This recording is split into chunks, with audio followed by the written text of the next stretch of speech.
Hi friends. So, ఈ video నిన్న అనుకోని ఒక సంఘటన జరిగింది గదా ఫ్రెండ్స్. అదే మన కర్నూల్‌లో బస్ యాక్సిడెంట్ అయింది కదా! సో, ఆ బస్ యాక్సిడెంట్ తర్వాత మీరు చూడొచ్చు 19 మెంబర్స్ చనిపోయారు. అండ్ రిమైనింగ్ గూడా చాలా మందికి ఇంజ్యూరీస్ అయ్యాయి. అండ్ వాళ్ళు హాస్పిటల్‌లో ఉన్నారు. ఈ సంఘటన నుంచెల్లి మనం నేర్చుకోవాల్సిందేంటో ఈ వీడియోలో డీప్‌గా ఎక్స్‌ప్లెయిన్ చేస్తాను. నిన్న హైదరాబాద్ నుంచెల్లి బెంగుళూరు వెళ్తున్న ప్రముఖ ప్రైవేట్ కంపెనీ బస్ ఫ్రెండ్స్ అది. సో, హైదరాబాద్ నుంచి బెంగుళూరు వెళ్తుండగా కర్నూల్ దగ్గర ఎర్లీ మార్నింగ్ 3:00కి యాక్సిడెంట్ అయ్యింది. సో, ఒక బైక్‌ని ఢీకొట్టడం వల్ల సడెన్‌గా మంటలు రావడం జరిగింది. సో, స్లీపర్ బస్ అవ్వడం వల్ల కొంతమంది ఎమర్జెన్సీ డోర్ నుంచి ఎగ్జిట్ అయ్యారు. కానీ అందరూ ఎగ్జిట్ కాలేకపోయారు. సో, దానివల్ల 19 మెంబర్స్ అనేది చనిపోయారు. సో, నాకు ఎర్లీ మార్నింగ్ ఈ మేటర్ తెలియగానే నేను నాకున్న సోర్సెస్‌తో ఈ వెహికల్ ఇన్స్యూరెన్స్ ఎక్కడుంది ఏంటి అనేది చెక్ చేసుకున్నాను. సో, నాకు తెలిసిందేంటంటే ప్రముఖ ఒక కంపెనీలో వెహికల్ ఇన్స్యూరెన్స్ ఉన్నది ఫ్రెండ్స్. అండ్ జెన్యూన్ ఇన్స్యూరెన్సే ఉన్నది. అండ్ ఫుల్ ఇన్స్యూరెన్స్ ఉన్నది. ఇక్కడ ఫుల్ ఇన్స్యూరెన్స్ ఉండడం వల్ల కంపెనీకి ఏం బెనిఫిట్ అంటే ఏదైతే ట్రావెల్ కంపెనీ ఉందో వాళ్ళకి వెహికల్ టోటల్ లాస్ అయింది కాబట్టి వాళ్ళు వెహికల్‌లో ఎంతైతే వాల్యూ తీసుకున్నారో దాని ప్రకారం వాళ్ళకు కవరేజ్ వస్తుంది. ఇక్కడ వరకు బాగానే ఉంది. చనిపోయిన ఈ 19 మంది పరిస్థితి ఏంటి? వాళ్ళ ఫ్యామిలీస్ పరిస్థితి ఏంటి? వీళ్ళకి కవరేజ్ వస్తుందా? వీళ్ళకేమన్నా అమౌంట్ కంపెనీ నుంచెల్లి గానీ లేదంటే ఇన్స్యూరెన్స్ కంపెనీ పే చేస్తుందా? లేదనుకోండి ప్రైవేట్ ట్రావెల్స్ ఏదైతే యాక్సిడెంట్ అయిందో ఆ కంపెనీ పే చేస్తుందా? తెలుసుకుందాం. సో, వీళ్ళకి 100% ఇన్స్యూరెన్స్ వస్తుంది. వీళ్ళకు ఇన్స్యూరెన్స్ పే చేసేది వచ్చేసి ఆ ట్రావెల్ కంపెనీ కాదు. వీళ్ళకి ఇన్స్యూరెన్స్ పేమెంట్ చేసేది వీళ్ళు ఏదైతే కంపెనీలో ఇన్స్యూరెన్స్ తీసుకున్నారో ఆ కంపెనీ ఇన్స్యూరెన్స్ పే చేస్తుంది. ఫుల్ ఇన్స్యూరెన్స్ తీసుకున్నారు కాబట్టి వీళ్ళకి ఇన్స్యూరెన్స్ పే చేస్తుంది అనుకుంటే తప్పు ఫ్రెండ్స్.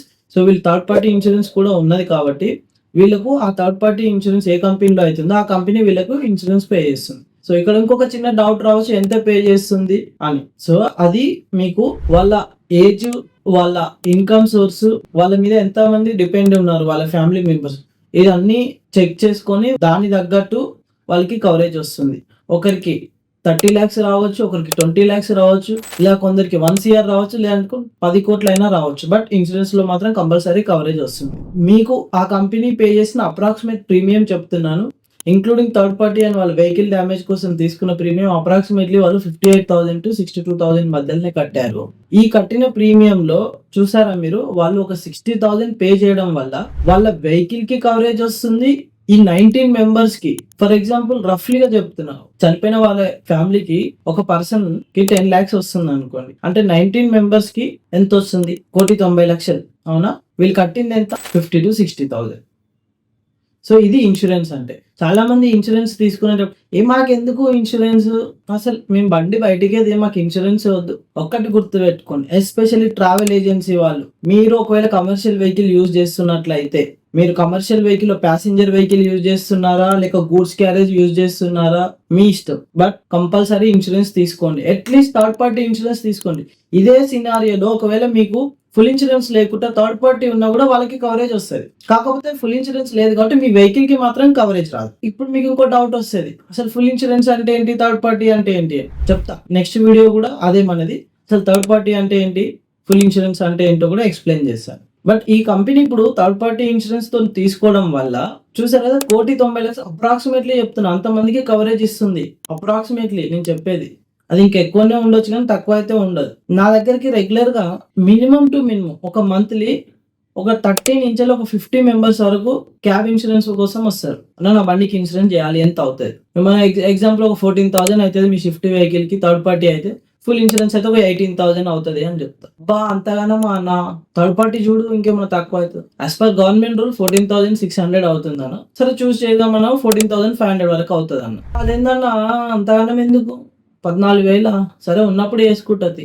ఉన్నప్పుడు చేసుకుంటా తర్వాత చూస్తా అంటే ఈ ఉన్నప్పుడు చేసుకుంటా అనే లోపలే ఒకవేళ ఇలాంటి సంఘటన జరిగితే అప్పుడు మీ పరిస్థితి ఏంటి? ఒకవేళ మీకు ఇన్స్యూరెన్స్ లేకుండా మీ కార్‌లో కూర్చొని ఎవరైనా చనిపోతే వాళ్ళకి ఏదైతే కంపెన్సేషన్ ఉందో అది మీరు పేమెంట్ చేయాల్సి వస్తుంది. నేను మాట్లాడేది కమర్షియల్ వెహికల్ వాళ్ళ గురించి, ప్రైవేట్ కార్ వాళ్ళ గురించి కాదు. ఎవరికైతే కమర్షియల్ వెహికల్ ఉందో, టాక్సీ ప్లేట్ ఉందో అది బస్సు కానివ్వండి, లేదనుకోండి 4 వీలర్ ఇంకేదైనా అయ్యి ఉండొచ్చు. టెంపో ట్రావెలర్ అయ్యి ఉండొచ్చు. ఏదైనా అయ్యి ఉండొచ్చు. అట్‌లీస్ట్ థర్డ్ పార్టీ ఇన్స్యూరెన్స్ తీసుకోవాలి. అర్థమవుతుందా? మీరు అట్‌లీస్ట్ థర్డ్ పార్టీ ఇన్స్యూరెన్స్ తీసుకుంటే ఇలాంటి ఏదైనా సంఘటన అయినప్పుడు 100% కవరేజ్ వస్తుంది వాళ్ళకి. వాళ్ళ ఫ్యామిలీస్‌కి మీ తరపున కవరేజ్ అనుకోండి. ఇప్పుడు ఈ మాట అనంగానే ఇంకొక కస్టమర్ అంటాడు, అన్నా నాకు షిఫ్ట్ వైట్ ప్లేట్ అనుకో నాకు 4,000 అయిపోతుంది. నువ్వు టాక్సీ ప్లేట్ కి 14,000 అంటున్నావు ఎందుకు? ఎందుకంటే లోపల కూర్చున్న ప్యాసింజర్ కి కూడా కవరేజ్ ఇవ్వాలి కాబట్టి. అదే నీకు పర్సనల్ వెహికల్ ఉంది అనుకోండి, వైట్ ప్లేట్ అనుకోండి, లోపల కూర్చున్న ప్యాసింజర్స్ కి కవరేజ్ ఉండదు. ఉన్నా కూడా మీరు ఆప్షనల్ గా పెట్టుకుంటే 1 lakh లేదా 2 lakhs మాక్సిమం. అదే ఎల్లో బోర్డ్ అనుకోండి, మీ సీటింగ్ కెపాసిటీ 5 members అయితే 5 members కి కవరేజ్ ఉంటుంది. ఎంత ఉంటుంది అంటే అది లిమిట్ ఉండదు. 1 lakh అయి ఉండొచ్చు, 1 crore అయి ఉండొచ్చు. ఆ అమౌంట్ ఎలా డిసైడ్ చేస్తారు? ఆ పర్సన్ ఏజ్ ఏమిటి, ఆ పర్సన్ ఏం వర్క్ చేస్తున్నాడు, ఆ పర్సన్ వాళ్ళ ఫ్యామిలీ డిపెండెంట్ ఏంటి, ఇవన్నీ క్యాలిక్యులేట్ చేసి అతనికి ఎంత ఇవ్వాలి అని కోర్టు డిసైడ్ చేస్తుంది. అతను ఒక 40 ఏజ్ లో చనిపోయాడు, సో అతనికి ఫ్యామిలీ డిపెండెంట్ ఉంది, అతను నెలకు ఒక 30,000 శాలరీ తీసుకుంటున్నాడు. ఇవన్నీ క్యాలిక్యులేట్ చేసి సరే ఒక పని చేయండి, మీరు ఆ పర్సన్ ఫ్యామిలీకి 50 lakhs ఇచ్చేసాను కోర్టు చెప్పింది అంటే ఇచ్చేసేయాల్సిందే. నేను ఇవ్వను, అది లేదు ఇది లేదని చెప్పవు ఇన్సూరెన్స్ కంపెనీలు కూడా. అందుకే హోమ్ ప్లేట్ కి అండ్ టాక్సీ ప్లేట్ కి ఇన్సూరెన్స్ ప్రీమియం అనేది డిఫరెంట్ ఉంటుంది. ప్లీజ్ ఇప్పటికైనా అర్థం చేసుకోండి. ఇలాంటి సంఘటనలు మనకి ఇయర్లీ కనీసం 4-5 అవుతున్నాయి మన ఏపీ తెలంగాణలోనే. ఎంతో మంది ఇన్సూరెన్స్ లేకుండా వెహికల్స్ యూజ్ చేస్తున్నారు. నేను మాట్లాడేది ఎస్పెషల్లీ టాక్సీ ప్లేట్ ఓనర్స్ కి, కమర్షియల్ వెహికల్ వాళ్ళకి. మీరు ఇన్సూరెన్స్ జెన్యూన్ ఇన్సూరెన్స్ చేసుకోండి. ఇన్సూరెన్స్ చేసుకోమని అంటారు ఇక వచ్చేసి నాకు 1000 ఇన్సూరెన్స్ చేయాలి, ఏదో డమ్మీ ఇన్సూరెన్స్ చేయాలన్నా అయినప్పుడు చూసుకుందాం. నేను అయినప్పుడు చూసుకుందాం అంటే ఇట్లాంటివి అవుతాయి. అప్పుడు ఎవరిది బాధ్యత? నిన్ను కట్టమంటాడు, నేను కట్టా అంటావు. ఫస్ట్ నీ దగ్గర ఉంటాయి కదా నువ్వు కట్టడానికి అన్ని పైసలు. సో అర్థం చేసుకోండి.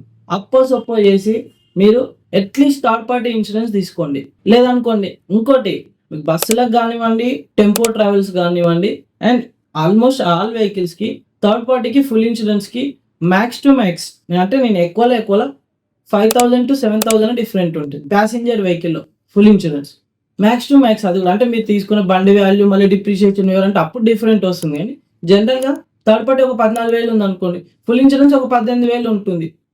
అదే ఒకవేళ సిట్టింగ్ కెపాసిటీ ఎక్కువ అనుకోండి, థర్డ్ పార్టీ ఒక 35,000 ఉంది అనుకో, ఫుల్ ఇన్సూరెన్స్ ఒక 42,000 ఉంటుంది. 35,000 అయితే కట్టాల్సిందే కదా నువ్వు. ఇంకో 4-5,000 ఎక్స్ట్రా కట్టుకుంటే ఫుల్ ఇన్సూరెన్స్ వస్తుంది. సో దాంట్లో నీ బండికి లేదంటే నీ టాక్సీ ప్లేట్కో లేదనుకో నీ కార్కో ఏదైనా అయినా కూడా కవరేజ్ వస్తుంది. వీళ్ళ ఈ కేసులో చూసుకుంటే వాళ్ళకి బస్సు మొత్తం కాలిపోయింది. ఎంత కదా ఒక 60-70 lakhs అయితే బస్ వాల్యూ ఉంటుంది కదా, వాళ్ళకి అందులో అట్లీస్ట్ ఒక 60% కవరేజ్ వచ్చిన బెనిఫిటే కదా. సో అర్థం చేసుకోండి. ఇప్పటి నుంచెల్లైనా మీ వెహికల్ కి ఇన్సూరెన్స్ చేసుకోండి. మీకు ఎక్కడ ఇన్సూరెన్స్ చేసుకోవాలి అని డౌట్ ఉంటే నేను కూడా ఇన్సూరెన్స్ చేస్తాను, మీకు తెలుసు. నా నెంబర్ 9010630704 లేదా 9492130704కి కాంటాక్ట్ చేయండి. మనము అన్ని కంపెనీలతో టైఅప్ ఉన్నాము. ఆల్ స్టేట్ వెహికల్స్ చేస్తాం. పర్టికులర్గా తెలంగాణ వెహికలే చేస్తావా, ఆంధ్ర వెహికలే చేస్తావా? లేదు, ఆల్ స్టేట్స్ వెహికల్ చేస్తాము. ఆల్ టైప్స్ ఆఫ్ ఇన్సూరెన్స్ చేస్తాం. ఈ సినారియోలో ఒకవేళ ఆ కంపెనీ అనేది అంటే ట్రావెల్స్ కంపెనీ ఇన్సూరెన్స్ చేయలేదు, వెహికల్ ఇన్సూరెన్స్ లేదు, ఎగ్జాంపుల్ వాళ్ళు లీగల్ గా వాళ్ళ మీద కేసు అవుతుంది, అది ఫర్దర్ గా ప్రొసీడింగ్ ఉంటుంది. ఇక్కడ మీకున్న ఇంకొక ఆప్షన్ పర్సనల్ యాక్సిడెంట్ కవరేజ్. ఇప్పుడు నేనే ఉన్నా, నాకు ఒక 30 lakhs కి పర్సనల్ యాక్సిడెంట్ కవరేజ్ తీసుకున్నా. ఏ కంపెనీలో అన్నా తీసుకోండి, ఈ కంపెనీలో తీసుకో, ఈ కంపెనీలో తీసుకోని నేను చెప్పట్లేదు. ఏదో ఒక కంపెనీలో ఒక 30 lakhs కో 10 lakhs కో పర్సనల్ యాక్సిడెంట్ కవరేజ్ తీసుకున్నాను. 10 lakhs కి 30 lakhs పర్సనల్ యాక్సిడెంట్ కవరేజ్ తీసుకుంటే ఎంత ఉంటుంది ప్రీమియం? ఒక 10 lakhs తీసుకుంటే ఒక 1,200 పెట్టి పర్సనల్ యాక్సిడెంట్ తీసుకున్నాను. నేనే తీసుకున్నా, ఒక 1,200 పెట్టి ఒక 12 lakhs కి పర్సనల్ యాక్సిడెంట్ తీసుకున్నా. బస్సులో ఎక్కా, బస్సులో పోతున్నా. ఇఫ్ ఇన్ కేస్ నా అదృష్టం బాగలేకపోయి ఉంటే నేను చనిపోయా. అప్పుడు నేను ఏదైతే బస్సు ఎక్కినో ఆ బస్కి ఇన్సూరెన్స్ లేదు. అప్పుడు నేను తీసుకున్న పర్సనల్ యాక్సిడెంట్ కవరేజ్ నుంచి నేను క్లెయిమ్ చేసుకోవచ్చు. నేనంటే ఎలాగో చనిపోయి ఉంటా కాబట్టి ఆ టైంకి మా ఫ్యామిలీ మెంబర్స్ క్లెయిమ్ చేయవచ్చు. అప్పుడు ఎంత వస్తుంది? నువ్వు చనిపోయావు అనుకో, నువ్వు ఎంత సమ్ ఇన్సూరెన్స్ తీసుకున్నావు అంత వస్తుంది. లేదు నీ కాళ్ళు చేతులు పోయినాయి, అప్పుడు దాంట్లో మీ పాలసీలో ఎంత మెన్షన్ చేస్తుంటే అంత వస్తుంది. ఆల్మోస్ట్ ఆల్ కంపెనీస్ 50% టెంపరీ డిసేబుల్కి ఇస్తున్నాయి. మీరు 12 లక్షలకో 10 లక్షలకో తీసుకున్నారు, ఒక టెంపరీ డిసేబుల్ అయ్యారు, 10 lakhs తీసుకున్న 5 lakhs కవరేజ్ వస్తుంది. అదే పర్మనెంట్ డిసేబుల్ అయ్యారు అంటే ఒక కాలు పోయింది, మొత్తానికి తెగిపోయింది, ఇలాంటి చెయ్యి మొత్తానికే పోయింది, అప్పుడు మీకు 100% కవరేజ్ వస్తుంది. 10 lakhs తీసుకుంటే 10 lakhs కవరేజ్ వస్తుంది. నువ్వు ఎంత కట్టినావు? 1,100, 1,200 కట్టినావు. ఈ కవరేజ్ ఎక్కువ ఎవరు యూజ్ అవుతుంది అంటే డ్రైవర్స్ కి. డ్రైవర్ అన్నారా ఇప్పుడైనా అర్థం చేసుకోండి. మీరు నా దగ్గర తీసుకోండి అని చెప్తాలే, మీ దగ్గర ఏ ఏజెంట్ ఉంటే ఆ ఏజెంట్ దగ్గర పర్సనల్ యాక్సిడెంట్ కవరేజ్ తీసుకోండి. అని దురదృష్టం శాత్తు ఆ 19 మందిని అయితే కాపాడలేకపోయాం.